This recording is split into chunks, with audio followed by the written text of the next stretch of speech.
Hello and welcome to your award-winning The Reasons I'm Broke podcast, bringing you the reasons we're broke every single week through news and headlines ranging from comics, movies, TV, video games, and more. I'm Daniel, and today I've got Matt making his 2022 debut. Welcome back, Matt. It's my second time in 2022. My time flies. Oh, has it been? Have you been on twice already? Yes. Yeah. Oh, yeah. Everyone has been on. Shit. Yeah. What am I talking about? I'm Fatherhood's giving you baby brain. God, man, that's the least. It's the least of it. Yeah. If this is your very first episode, the way we format the show is we go through a bulk of news, then we head into the Brokehead block, which is what Matt and I have been up to since the last time you heard us. And this week we do have quite a bit on the studio side, as I've been kind of scrambling to put these show notes together as like yesterday something broke, today something broke, and got it on here, and we're going to discuss it today. So let's jump right in and explore sector number 503.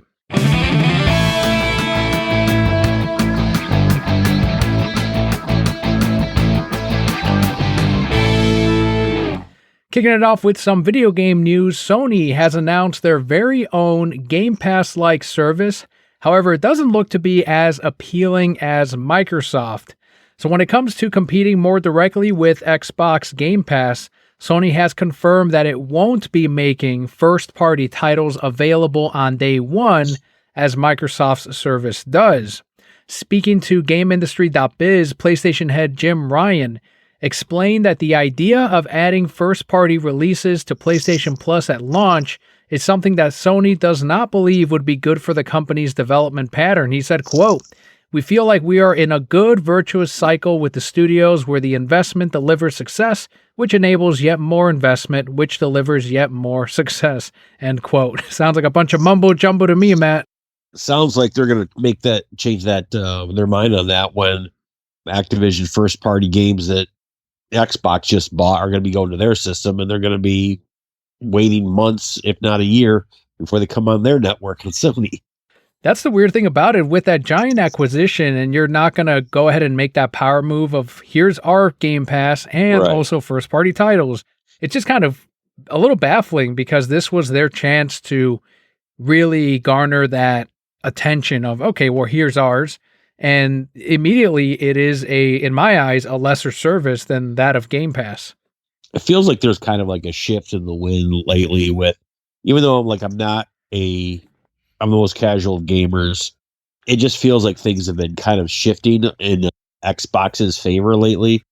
And PlayStation seems to be kind of in that position that Nintendo was at back in the day before the PlayStation launched, where, PlayStation launched, Nintendo just kind of like took their dominance, the industry dominance, for granted.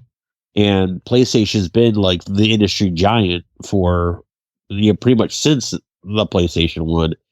Xbox seems to be making some moves lately that are gonna challenge that. Absolutely. Microsoft is making some very aggressive moves, and good on them. And as a stockholder, it pleases me quite a bit. So I won't be subscribing to the Sony Game Pass. I don't see it as good as Microsoft. So let us know what you think, though, on Twitter, if you will be subscribing to Sony's lesser Game Pass. The ESA has confirmed to VentureBeat that E3 has been completely canceled following reports. E3 will return in 2023 with a physical and digital show, allegedly. That's what they kind of promised this year, I think, too. But I guess they'll just handle it as we get closer to next year. In 2020, E3 was canceled due to the COVID-19 virus. Last year, a less exciting version of E3 was held online. The Summer of Games ended up being more exciting. That's what we ended up covering here on the podcast. That's Jeff Keighley's show. And he's going to move forward with his Summer of Games. And I think everyone will be watching that, tuning in, now that E3 seems to, at least for the most part, be no more. Yeah, it's kind of like San Diego Comic-Con deciding that, hey, we're not going to do a convention this year. Well, I mean, COVID kind of changed that. DC now has their fandom thing. They have their own exclusive thing. A lot of Marvel's film stuff goes to D23 now. So it's kind of like that where, E3 has been an industry mainstay for so long, and a lot of developers and consoles That was like their marquee event to go to, but they had to like share that with all of their biggest competition. And now they've seemed to have been changing that in favor of their own special events, whether online or in person. So, I mean, hopefully, I always like the E3 time of year, just seeing game news, people excited about it. But change is typically a good thing, and maybe they'll come back with a more revitalized show. I mean, conventions are starting to come back, nationwide, but I think anyone trying to hold like a massive show this year is still going to be dealing with a lot of hesitancy, a lot of crowd control issues, and I think like 2023 is where most big conventions should have planned on coming back in. It sounds like you do line up with what a lot of the other hosts here are saying about video game companies kind of holding their own thing, hosting their own, and it's cheaper. Their spotlight is on them. People know like the Nintendo Directs have been doing amazing. Microsoft has been doing their own, and I believe Sony has been doing theirs as well. Very similar to Comic-Con, now E3. Do you think that in the industry there is a need anymore for something like Comic-Con as far as media? Because Comic-Con could still be a great comic convention, but as far as media and E3, as far as bringing all these companies together for a major show when they do have the option of just running their own thing. I think that Marvel has been known, even before a pandemic, they started having their own mini things, kind of like Apple does, shifting some focus to D23. I think you're seeing a focus on just everyone kind of bringing their own thing in-house so they can control the message, they can control the crowd, they can make it a more exclusive type of thing. I think the bigger shows like San Diego, I think will adjust to it. I don't see them going away permanently. I think that just they have to adjust following this. I think you're just seeing them kind of like the bigger companies kind of like jockeying for a little bit more dominance. So when these shows do come back, they can go back and negotiate a better deal with. Look at this audience we had on our own. We don't need you. So how about you, knock a zero off of that, that price on your floor. Depending on how Summer of Games does this year, I think that very easily could solidify Jeff Keighley's show as the new E3, especially with all the contacts that he has in the industry, like him or not. He knows a lot of people in the video game industry. He was on G4 for many years, Game Trailers. He was the guy that interviewed all of the big wigs at all of these big companies about the new consoles, about the new games coming out, and he maintains those relationships. So he's probably able to reach out and say, hey, can you feed us an exclusive for my show over here, Summer of Games? We'll get you this much exposure. Last year's show brought in this many numbers, and we're planning on making it even bigger this year with these celebrities or whatever. And if it ends up being another hit like it was last year, obviously these are still very odd years, but if it's a success, I think this could easily be the new E3 in spite of, even if it were to return next year. I think Summer of Games, this will be the make or break year for him. Yeah, E3 is going to have some ground to pick up especially after not doing a digital or a physical or digital event this year. Summer Games sounds like they're going to ride that momentum to next year, whereas E3 is going to have to rebuild momentum. Speaking of momentum, more Microsoft news as in a lengthy new blog post, 343 Industries community manager Alex Wakeford defended the controversial choice to remove Master Chief's helmet in the Halo TV series on Paramount+. The developer noted that those who have read some of the books and paid careful attention to the games will know Master Chief has removed his helmet before. He said, quote, "A moment like this is not a plot point or even explicitly a reveal of what he looks like, but a means to tell his story. It had to be a moment that was earned and meaningful. This is also part of why it happens in the first episode. It's not a twist, it's a mission statement," end quote. I know you have seen The Mandalorian, and some have made that comparison with Master Chief. I don't know if you've seen the Halo show, but obviously you're familiar with the franchise itself. Do you agree with him on it being a right move to give us a look or an impression of what this Master Chief looks like, whereas in the games they don't really show that character? I mean, I'm down with it. I think there can be such a thing as too much man with no face kind of characters, and it works. It works for some. It doesn't work for others. Whereas in like the Mandalorian, it is a big deal when he shows his face because he's not supposed to. And going into his next season, he basically has to regain the trust of, his clan. He has to go through certain trials because he did remove his mask and he was honest about it. But then you had, the Book of Boba Fett, where he was largely maskless the entire time, and a lot of fandom was up in arms about it. So it could go either way. Personally, I think the only reason that it was made a big deal was because in the games you knew he removed his helmet at the end of one game, but it was in shadow. They didn't show it. And the reason why you don't show a face is because that defines the look of that character. When you don't see their face, they can be anyone under that mask, which is, to kind of paraphrase Stan Lee, that was his idea with a Spider-Man, having been fully masked, is that it could be anyone under that mask. It wasn't until Brian Bendis created Miles Morales that it literally was anyone under that. And it could be, white or brown or any other race under that mask. So by showing his face but by doing it in the first episode, I agree with that it's not a plot point. He's a character, not a device. Before the show debuted, I talked about it on here where I predicted, they're going to show his face because it's not the voice of Master Chief from the video games. It's an actual actor that's voicing him.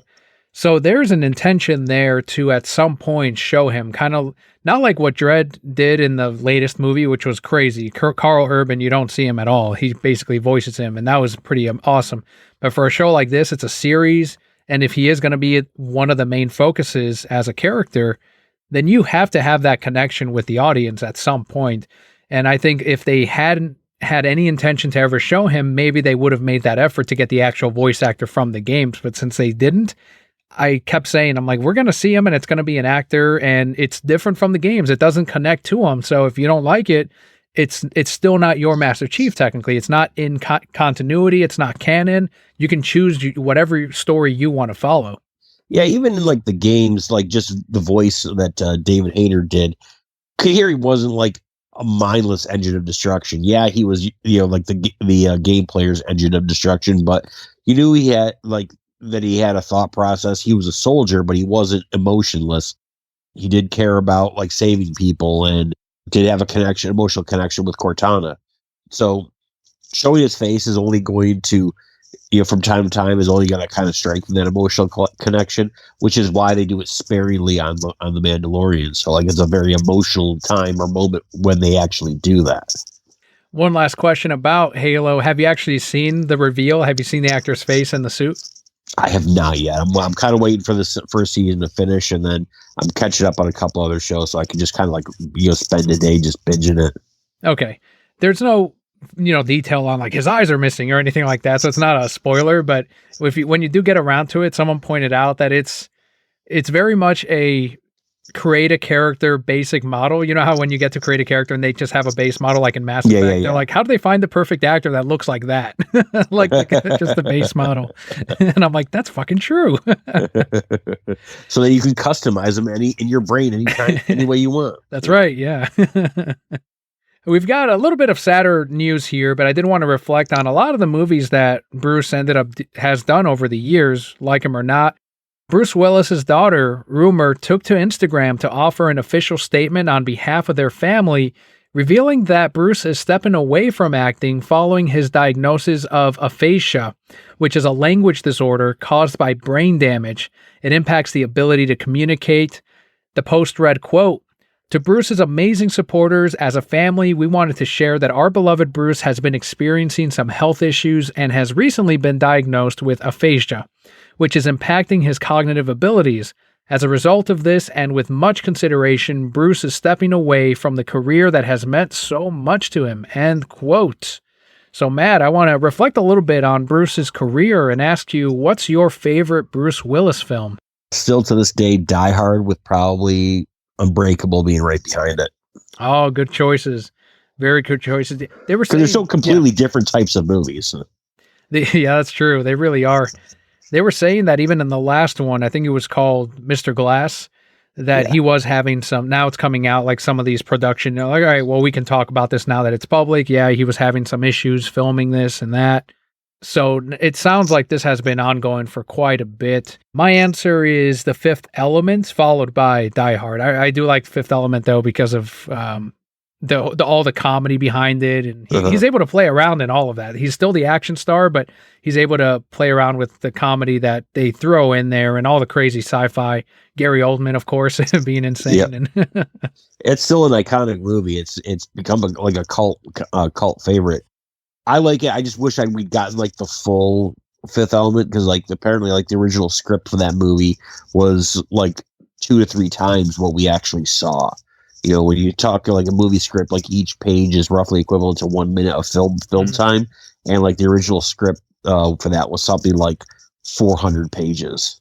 wow, do we know what some of those missing plot points may have been? I don't know. I think it wasn't such a cut and dry like Skybeam kind of defense, like shooting the evil moon away at the end, but I think it was like a more serious take on it, and like it was meant to be like sequelized or serialized. But the studio was like, "You've got one shot, and then maybe we'll have a sequel if it's successful enough." And you know, while it's kind of had a good long life in video, like post theaters, it really didn't do that well in the theaters. No. It never made its budget back in the theaters, but it's had a much longer cult life, and it stands the test of time, especially with it's the movie that made Chris Tucker. Was this before Rush Hour? Yes, it was. Oh shit! It's the movie that got him Rush Hour. Wow. Well, I'm extra grateful for that, because I fucking love the Rush Hour films, the first 2. Yeah, but it's a lot of this. It's kind of sad. Like it was. I got to give the Raspberry Awards a little tip of the hat just for like rescinding that all the nominations they made. They made a whole category this year for worst Bruce Willis performance in a worst Bruce Willis movie. They made a whole category for him because he was in so many movies last year, and when the whole diagnosis came out, like they just rescinded that award, and then also rescinded the nomination from like decades ago for Shelley Duvall following the reports of their interview of like how Stanley Kubrick like treated her on set for The Shining, and like how bad the shooting conditions were. Like he basically mentally like broke people with how many takes he would do, and so. Maybe they're kind of recognizing the error of their ways, but it also answers a lot of questions as far as like, I've constantly complained like what happened to Bruce Willis? Like, why doesn't he make any entertaining movies anymore? Like, I used to love a Bruce Willis movie. In the last, I'd say 20 years or so, it's been very hit or miss. And this kind of answers the question, like, when did he get, or ask the question, like, when did this brain injury occur? It's been over the course of, decades of like, the action movies that he's done, and it answers a lot of questions like why he's done the kind of performances that he's done lately. Bruce Willis was sort of always kind of on my shit list a little bit because of the Kevin Smith stuff that came out over Cop Out years ago, and depending on how long this went on, I kind of wonder where like Kevin kept complaining about how Bruce wanted to rewrite dialogue, and I'm like, if it was even going on back then. Yeah. Like you can kind of see why he would be more of, well, why don't we try this line instead? Something that he could remember or something that he wanted to. So I'm very curious as to if it was affecting him even back then. So I definitely share a lot of sympathy over maybe some of his behaviors recently, at least. Might have been attributed to this. We have another actor from my childhood, at least. It's Jim Carrey. Shared that he wasn't sure how he feels about the latest film iteration of Riddler. Of course, they always ask the previous actors, don't they? Like, What do you think about the new one? They'd be asking the late Heath Ledger, if he was around, about Jared Leto's, and now Barry Keoghan. I'm sure they'd be asking him. So in an interview with Unilad, he said, quote, "I've not seen it. It's a very dark version. I have mixed emotions about it. To each his own and all that. I love him as an actor. He's a tremendous actor. There's a spot of worry in me over gaffer taping people's faces and encouraging people to do the same. Some sickos out there might adopt that method. I do have a conscience about the things I choose. Robotnik has cartoon bombs and no one gets hurt." End quote. You know what, Jim Carrey? You're right. That could be that new trash bag Riddler, man. I don't know. I haven't seen the movie, but that could be something that might encourage others to go out and do that kind of stuff. So I'm very much in Jim Carrey's camp here, and I wouldn't expect him to like that Riddler anyway. He played a very different one compared to what he did in Forever. They did have a fun little nod to his Riddler though. Like he wore the same type of glasses that his early pre-Edward Nygma wore in Batman Forever. I saw that image. Jim Carrey, I won't say like since Kick-Ass 2, because he was in that movie as kind of like a right wing version of a gun tote, like Punisher / Captain America type, forming a team that Kick-Ass was on, and his character was very violent, met a very bloody end, and around that time there was some mass shootings kicked up, and then Jim Carrey just completely dropped out of promoting Kick-Ass or Kick-Ass 2. He's been distancing himself from projects that seem like could feed like negativity, and even like outside of that, he's gotten a little more spiritual. If you ever watch any like videos of him talking about his painting, like that's gotten more important to him. I saw a video this morning in his promotion for Sonic 2 that he's seriously considering retiring from movies unless like a script comes along his lap that just like he feels needs to be told. Like he feels like he doesn't, like he has everything he needs. He doesn't need anything, that he's enough. So as far as like the new Riddler goes, like I like the clues. I enjoyed the new Batman movie. I didn't see a purpose behind the way the character was costumed or designed for it. Like it was very trash bag looking, and I don't see the motive behind how they decided to stylize him the way he was. Like he didn't have to be like covered in like a garbage bag or gaffer taped like in a gimp suit. Right. Yeah, it's kind of that it also looks like a gimp suit as well. You're right. That's interesting that they didn't explain or give like a little origin to the costume, but I guess they didn't in The Dark Knight for the Joker. I guess they don't always have to, but maybe from the sounds of it, from what you've seen, it sounds like it didn't quite work in this case, at least his look. Yeah, everything about like I liked for the large part, like a lot of the new Batman movie was very kind of it felt like it could have been like a year or two of like the Arkham universe. Like if you went with like the games and take the Arkham Batman as like a year 10 or year 15, this could have been like in the same universe as a year 2. Gotcha. Okay. Well, currently Sonic the Hedgehog 2, by the time this releases, is in theaters, starring Jim Carrey and my favorite Sonic character, Knuckles. So I've been affectionately referring to this as Knuckles, the movie, and Friends. I'm excited. I can't wait to see this, and we'll have some thoughts on it next week. Good. I hope you enjoy. I still haven't yet to catch up on the first one. Yeah, I never saw the first one. I want to watch the first one just because I respect that they redesigned Sonic based on the feedback. So that's the reason I'm still boycotting it, actually, because they changed the original artist interpretation of the character, like good or bad. And I'm like, well, go for it. Like that's what they wanted to do, and then they changed it. They studio meddled, and I'm like, all right, well, fuck you guys. But it sounds like the artist is gone for the sequel anyway. This is the direction they're moving in. All right, let's go.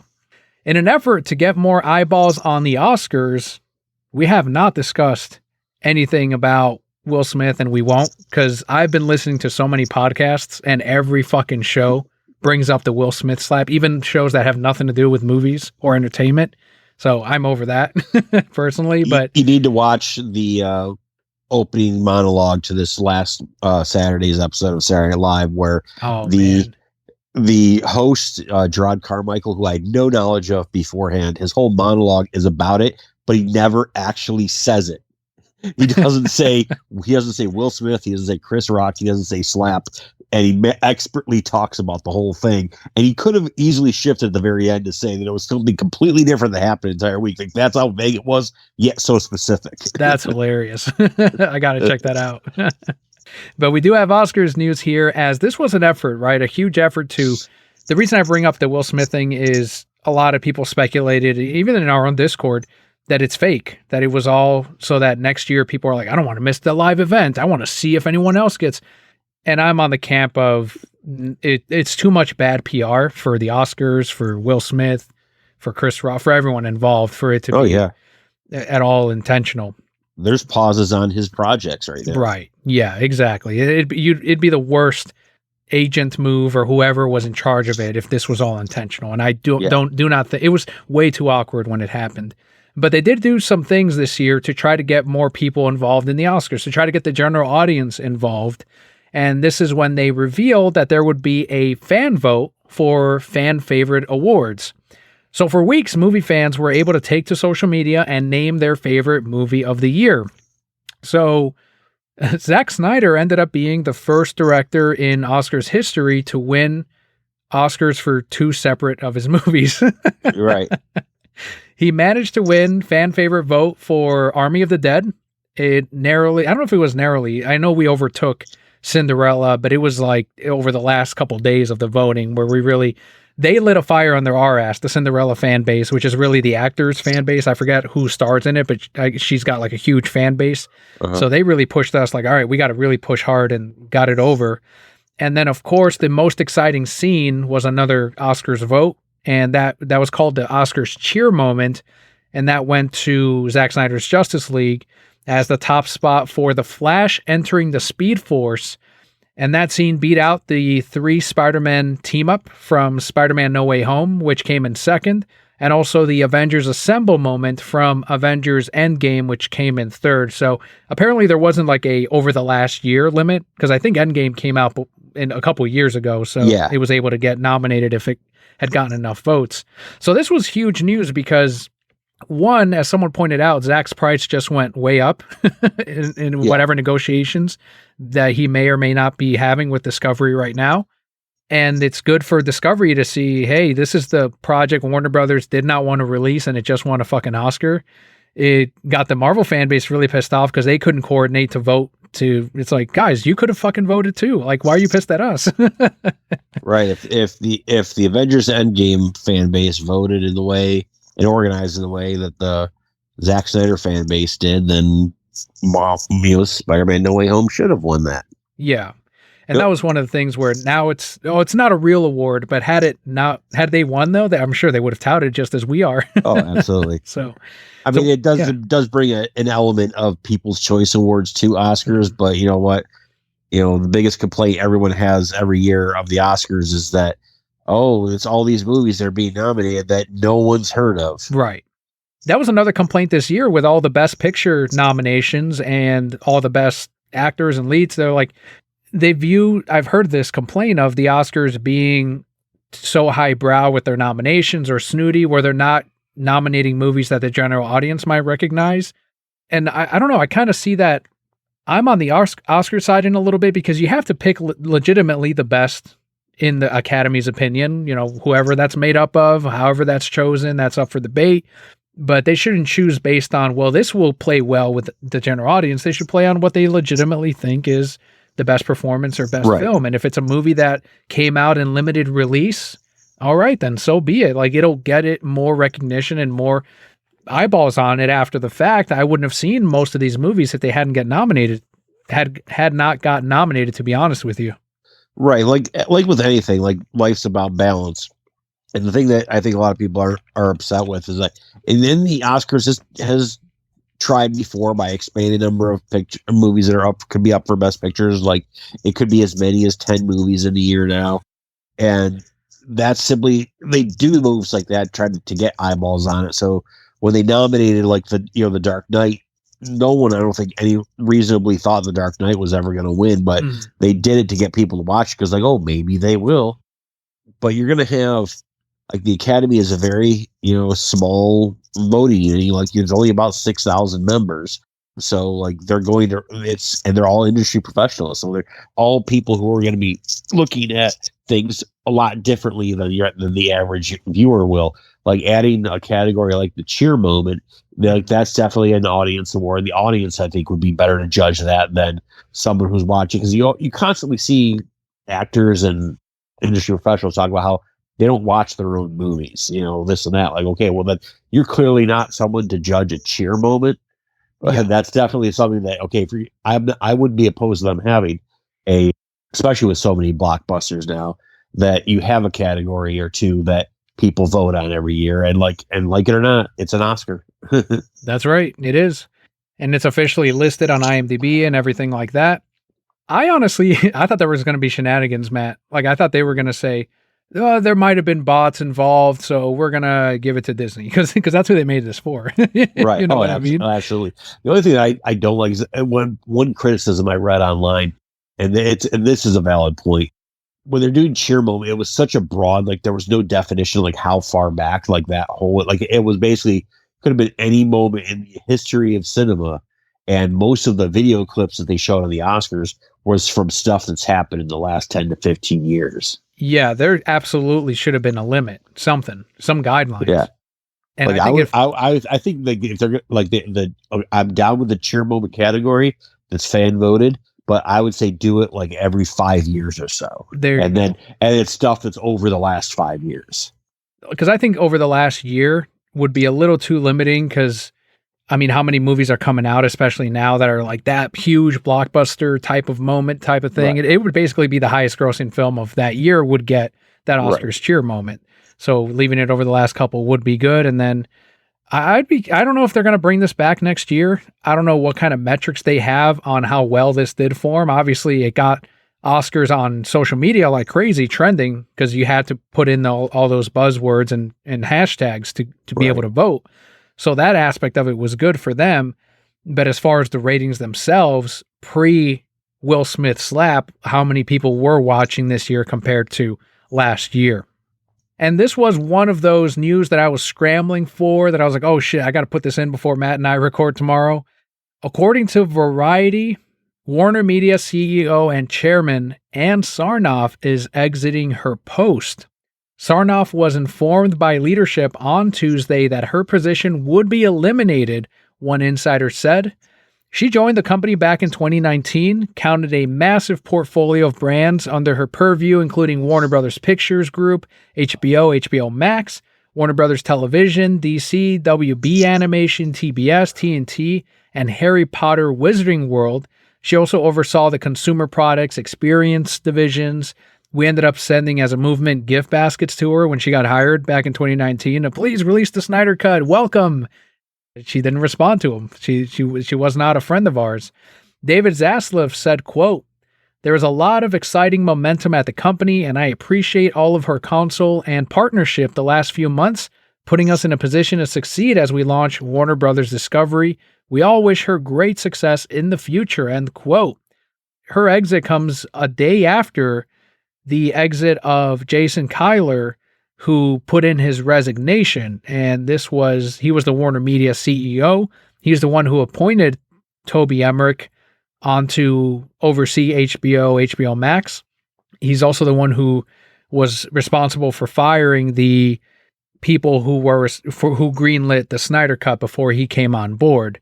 So Jason Kilar also ended up being someone that unfortunately did not take this momentum and use it for good. From what I understand, he mainly got let go because of the dual release, day one release between theaters and HBO Max.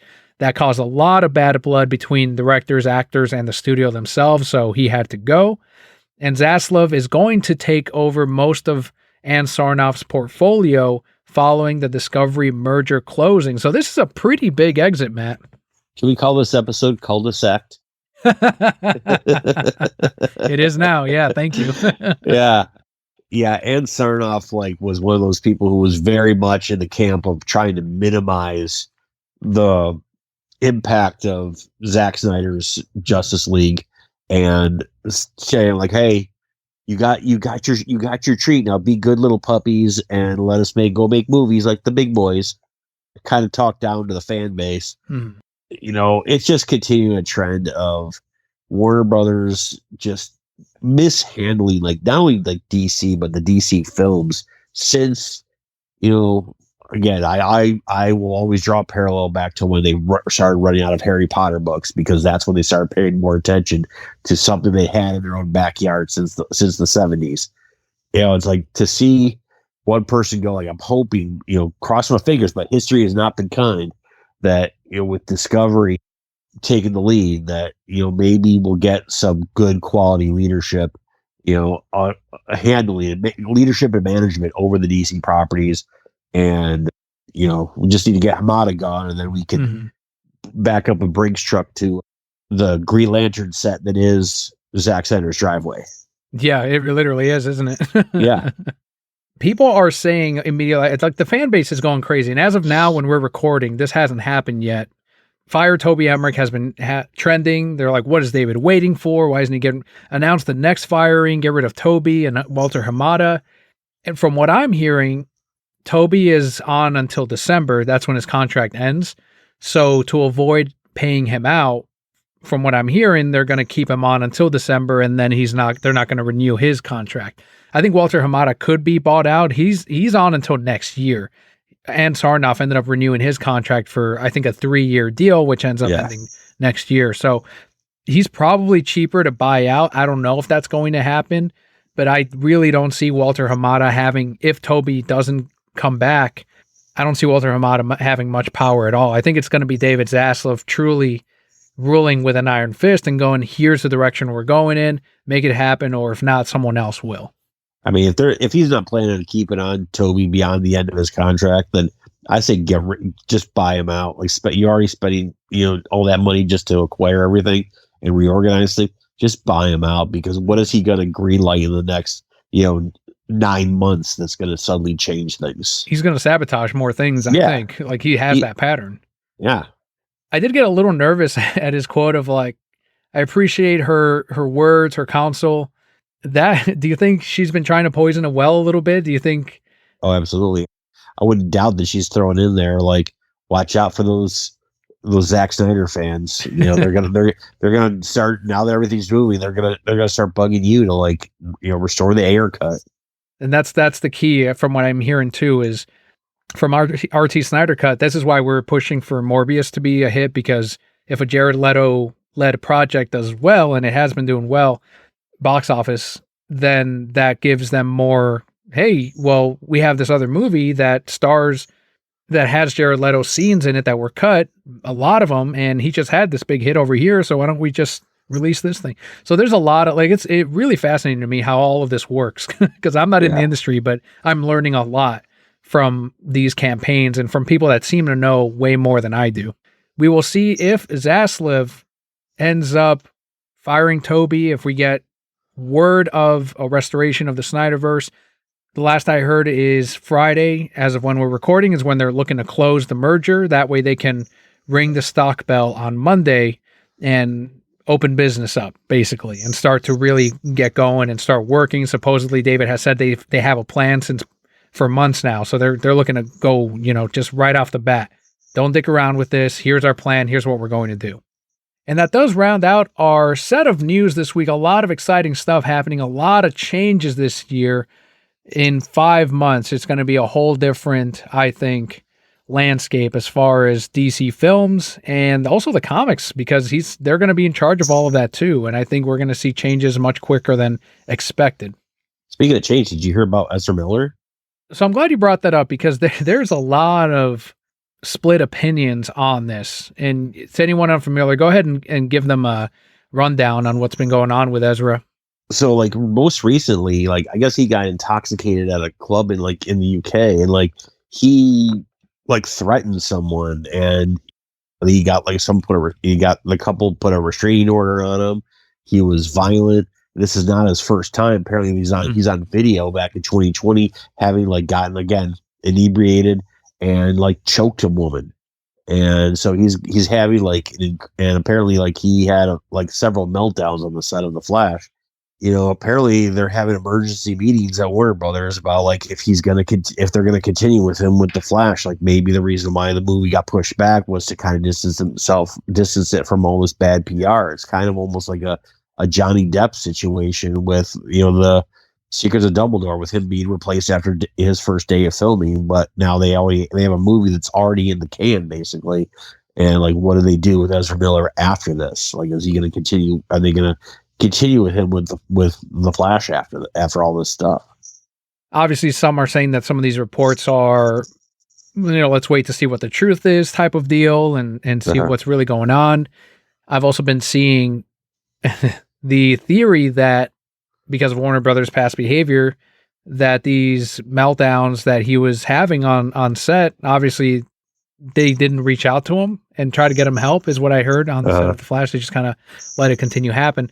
And now that they pushed the film back, obviously, and the rumor is that they're seeing how bad the movie really is. So they're looking to just shit can it and throw him under the bus, basically saying, well, it's bad because of him, because of the way he behaved on set, because of what he's been doing outside of the set, and kind of letting that flop fall on him and not on the people in charge like Toby. There's video of him actually choking a person. Now, Yeah, I've seen that happened a couple years ago. As far as like have the meltdowns on set, this was the first time I'd actually heard anything about him melting down on set. Yeah. Which I don't know what the causes are of that or if that actually happened.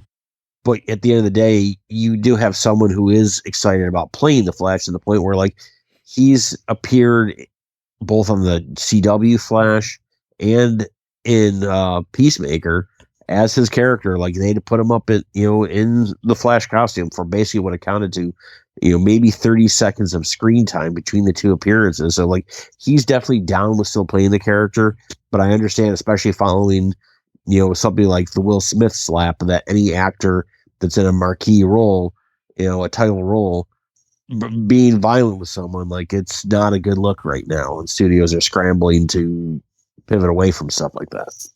That conversation's also been going on Discord, because it's just funny how some of these studios, including Netflix, will cancel projects for Will Smith, or Warner Brothers now considering pausing projects with Ezra Miller.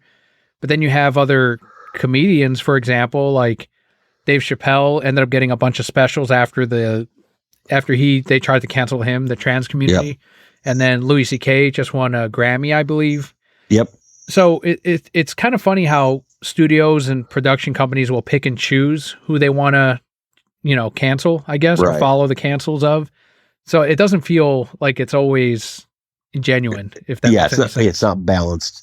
I was saying on Discord too that if all of this ends up being true, and let's say worst case scenario, they do not want to use him, some were fearing about what that could mean for Zack Snyder's Justice League 2 and 3. I think we would see a recast, if anything, at the very worst. Talk to Grant Gustin. I mean, you already have a situation where Ezra Miller's Flash has crossed over onto that show, and that show has been playing with the multiverse and has already done a Crisis. So like, just and he's about to, I think, wrap up the Flash. I think next season he only signed on for like 15 episodes for a season 9, or maybe might be the season that's currently airing. But like his time in like the TV side of things for the Flash is ending. So you know what? Just hey, how about you do a couple more movies as the Flash? Just take over Ezra's role in Zack Snyder's Justice League 2 and 3. Wouldn't that be that would be crazy? That'd be a character too that you can easily rewrite, like it's just the other version of Flash, because there's so many of them. Yeah.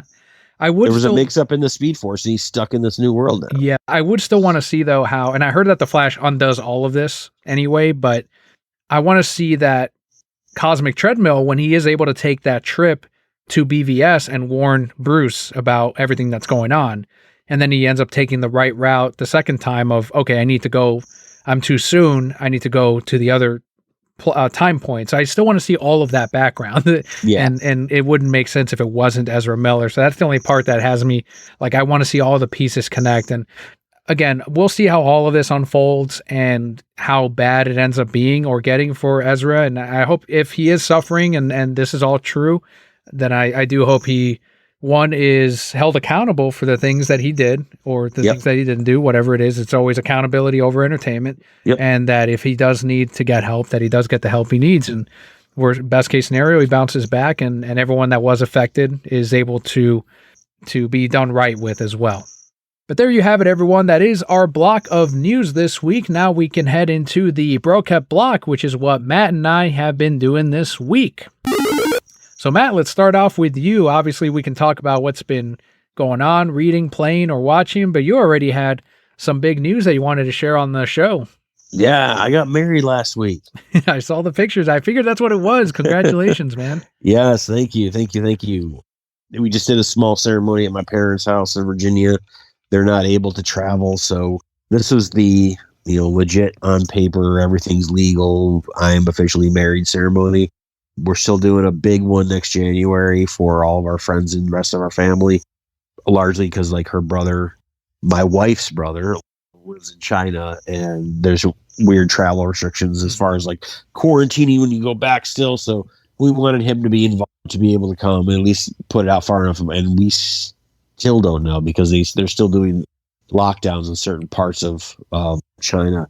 And his was recently affected when they were like locked down for, I think went back to like, he's a teacher. So I think they went back to virtual teaching very recently. So, and he's been locked down in his school for multiple days, and not so much for someone in the building or someone at that school, but for like, this is how seriously they take it in China. It was the neighbor of like one of their students had tested, in a completely different district, tested positive. So because like how close that was, they locked down. They locked down his whole building for like 4 days. He couldn't leave his school for 4 days. Wow.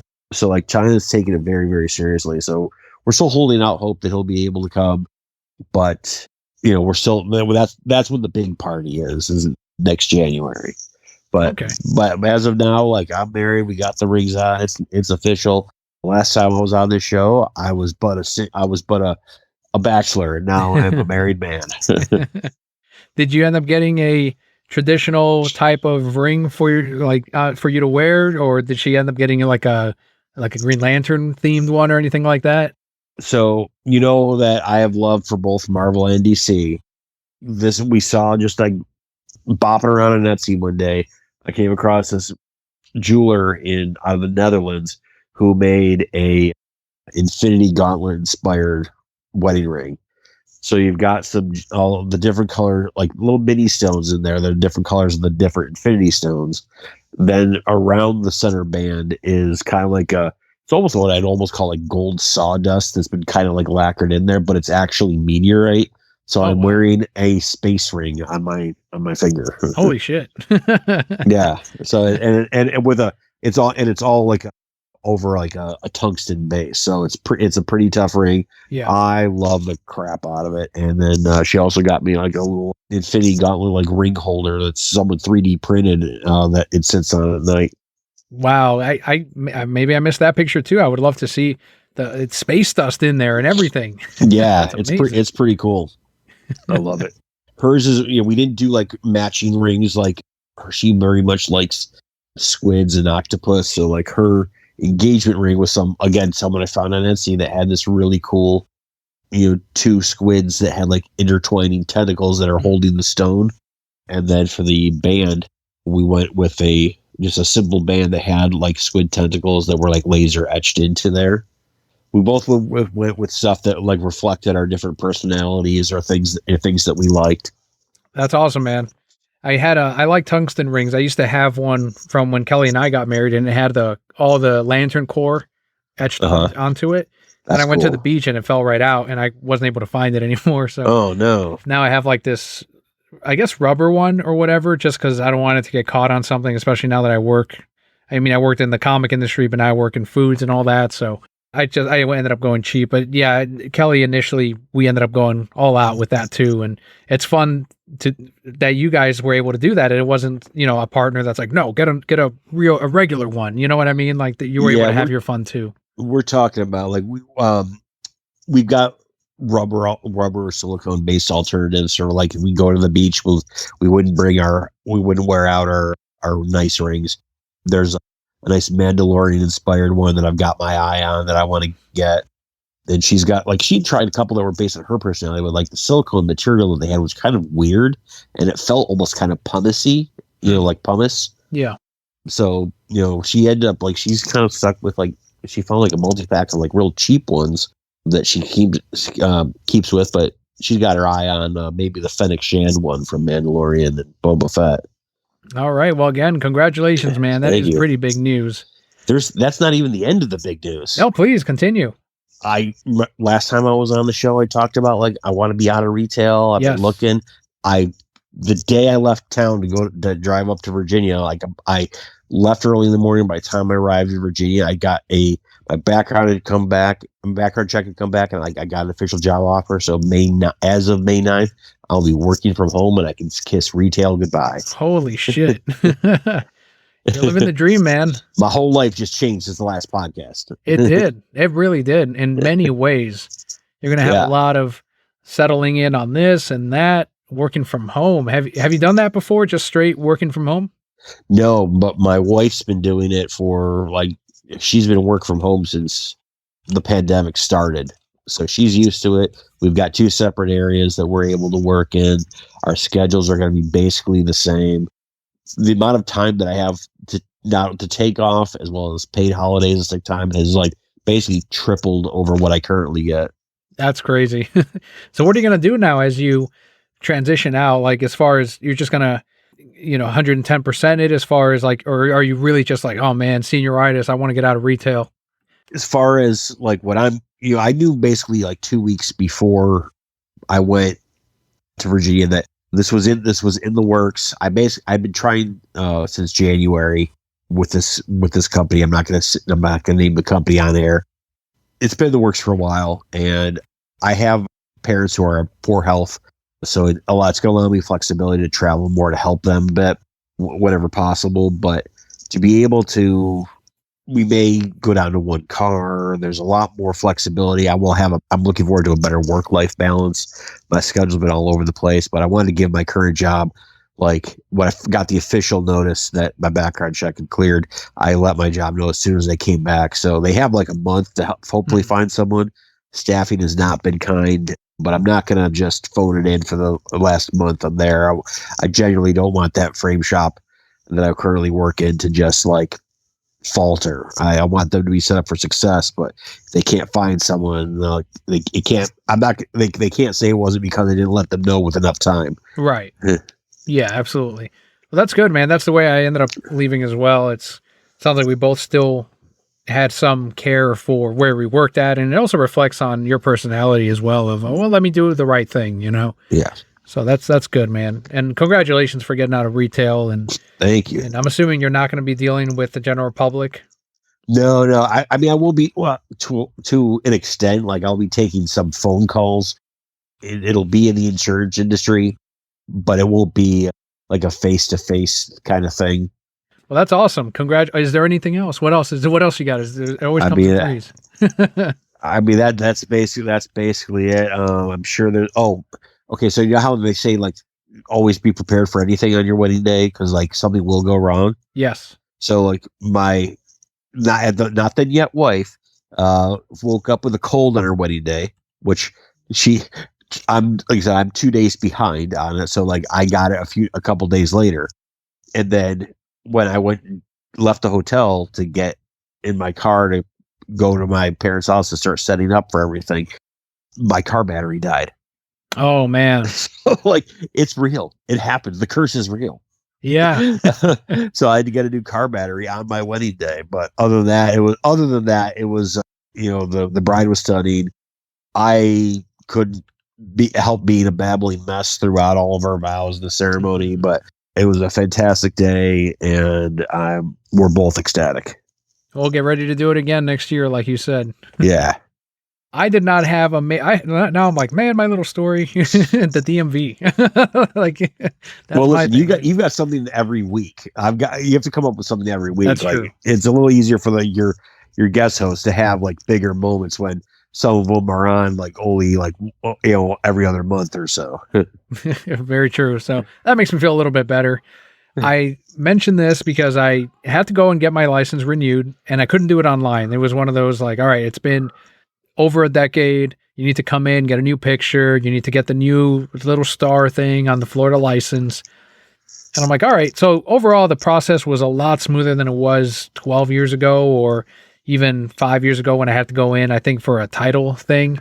But when I went up there, got my number called, went up there and everything with my 18 fucking sheets of proof of like, here's my bill and here's my travel passport and here's this other thing that proves I am who I am at that address. And she was like, all right, cool. So she's going through it all. She tells me, you're not eligible for a license renewal. I'm like, oh no? She goes, you have an outstanding ticket in Colorado. What? And I'm like, Colorado? And I was like, I've never been there. She's like, well, you got to take care of that first. And I'm like, I don't know how I got it. I've never been in the state of Colorado. She's like, you've never been there. I'm like, no. And she was like not believing me because I'm sure she hears bullshit all the time. And she's like, oh, well, what's your social? And I gave it to her and she's like, oh, I pulled up the wrong Daniel S. And then it just happened to be the same first and last. But after that, she was suspicious of everything. It was really Oh funny. wow. Where Because of her error. yeah. So it was part of it, I get. She was like, give me the phone number again. Give me the social again. So I'm like, yes, please make sure you're renewing the right guy. Initially, I thought that someone got my social security number and was racking up tickets in other states. Yeah, almost like it sounded like I was originally going to guess, like, wait, did someone steal your identity? Yeah, exactly. That's immediately where my mind went to.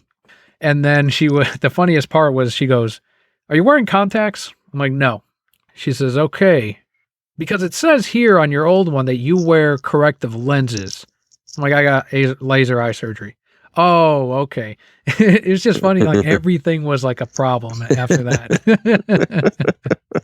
You look quite different in your old pic. I had the long hair and all that in my passport. I'm like, yep, got a haircut. Like, I don't know what to tell you.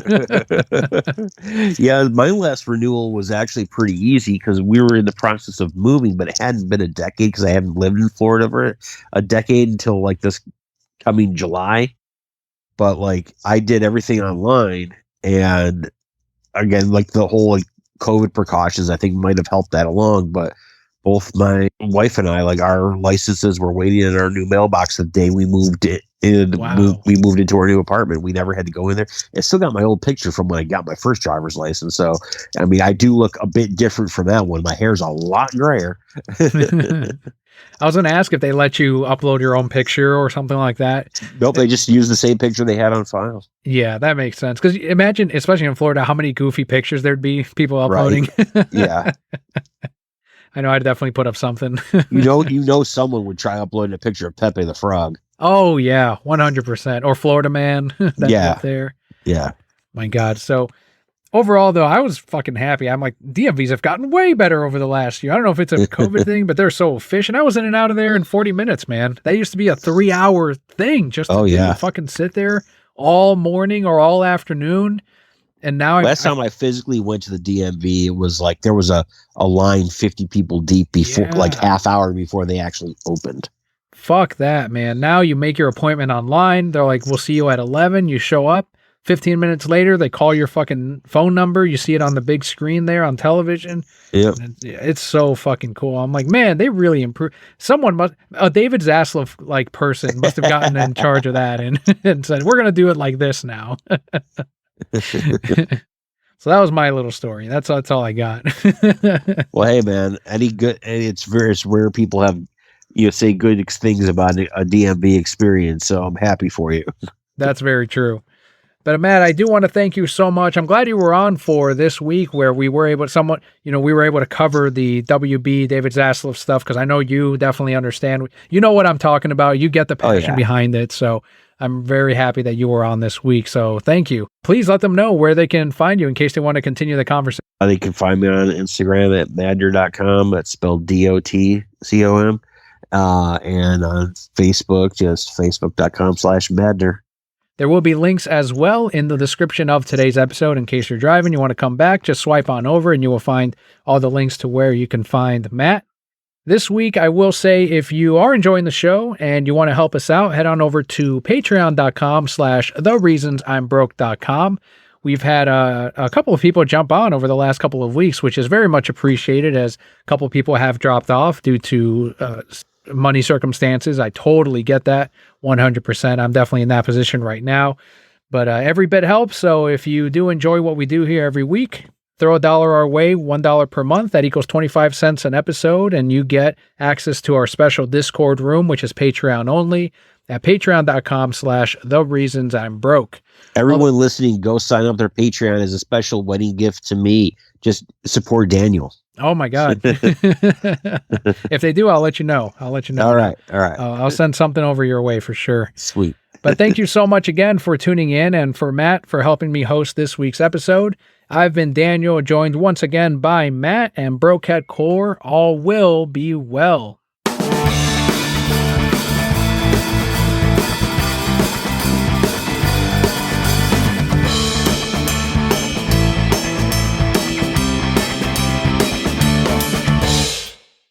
Okay, let's say they replaced the Flash, right? But it's not with another Barry Allen. which other Flash would you want to see them use instead? Wally West. Wally West straight up, right? Wally West is my Flash. So like everyone, typically ties like their iteration of their favorite character like to when they were introduced to that character. And when I got into the Flash, it was weird because it was late 80s, early 90s were awesome in that we finally got like a great, Batman movie with the Burton Keaton Batman 89. And then you had the John Wesley Shipp, a Flash series. It only lasted one season, but they very much wanted to like try getting some of that aesthetic of the Burton movies and they even had like a Danny Elfman theme song from the opening credits. Got familiar with Barry Allen there. Like I realized I was watching Barry Allen in the Super Friends cartoon back in there, but I saw Barry Allen there. But in the comics at the time, it was Wally West. And Wally, had been the Flash since Crisis. So I was kind of like picking up those comics around the time when he was transitioning from, the costume he inherited from Barry Allen and then got like his own, a little bit more metallic-y, super slick kind of style where he became faster than Barry.